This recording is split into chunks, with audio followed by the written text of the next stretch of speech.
Hello, I'm Craig Cecilio, founder and CEO of Diversity Fund, a fintech platform that serves the everyday investor. This is my YouTube series where I discuss trending topics in the fintech and wealth creation space. If you like these topics, please hit the subscribe button. So, let's get into today's topic. I often get the question, do you think technology or even government actions will ever level the playing field, or will institutions or more sophisticated investors always have an unfair advantage? I don't think there's a better time to answer that question than now. And as I give this video today, it's April 2022. So in relation to some of the things I bring up, I'd like to talk about that. But recently watching something about Gamestop and Robinhood online, where Robinhood is democratizing the stock process for the everyday American, allowing people to own shares of stock and stuff, and seeing how GameStop almost kind of blew that whole thing up. And the government has kind of gone, wait a second now, what is actually going on here with all this democratization, with all, hey, how's technology being used? Hey, is there some, lack of a better word, gamification happening here, where the gamification word in the eyes of the regulators is something that is, they believe, you're misleading people, gamifying people. You're getting people to do things that they don't really understand.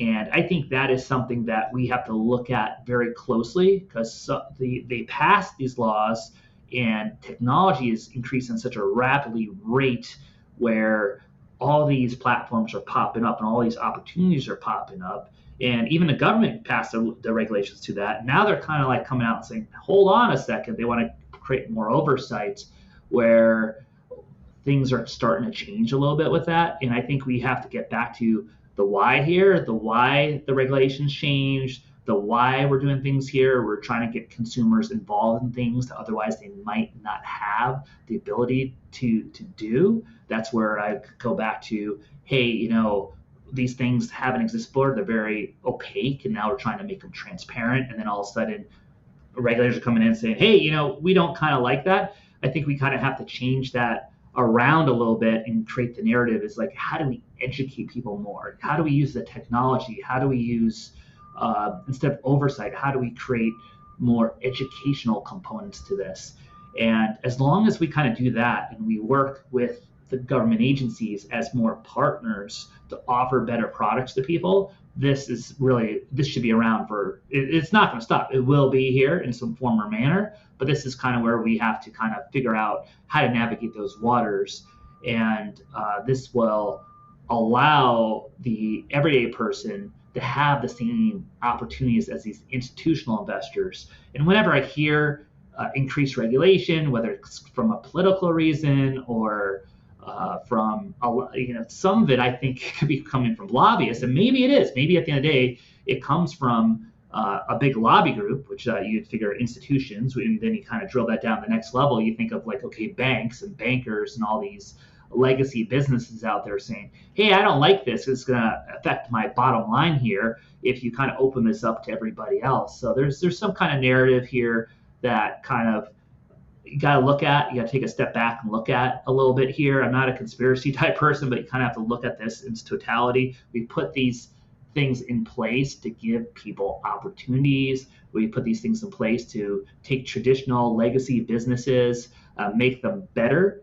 We have also put these in place to kind of create a checks and balances system, to take these opaque businesses, make them transparent so people can understand how this all works and who benefits from it. So this is all new, and all this stuff is coming together, especially in today's day and age. And it's really, really, really kind of, I don't know if it's fascinating, but it's very complex. It's always changing. It's kind of, like I say, the waters are always kind of moving here with all this stuff going on.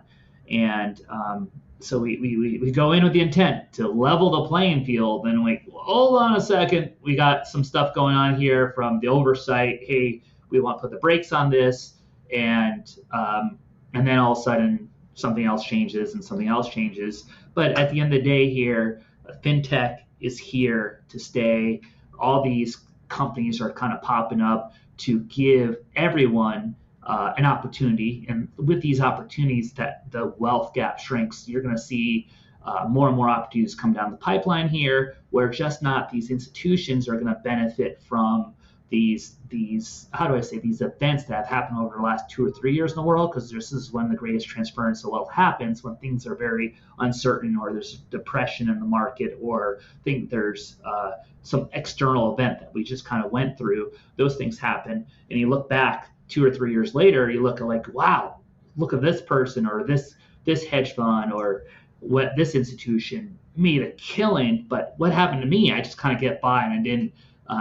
I just barely paid my bills, and now we're going to be able to, hey, how do they make money during these periods of uncertainty, and can we have everyone participate?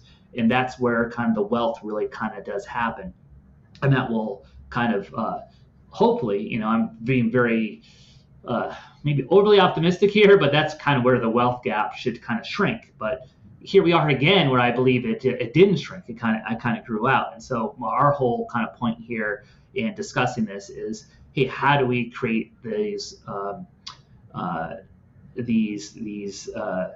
types of platforms, these type of opportunities to kind of just shrink the wealth gap? And very fascinated about that. Love to talk more about that. Love to get into the weeds about that and talk about the little nuances behind that. I have a lot of opinions on that. So stay tuned. Next week, I'll be answering more questions about that as well.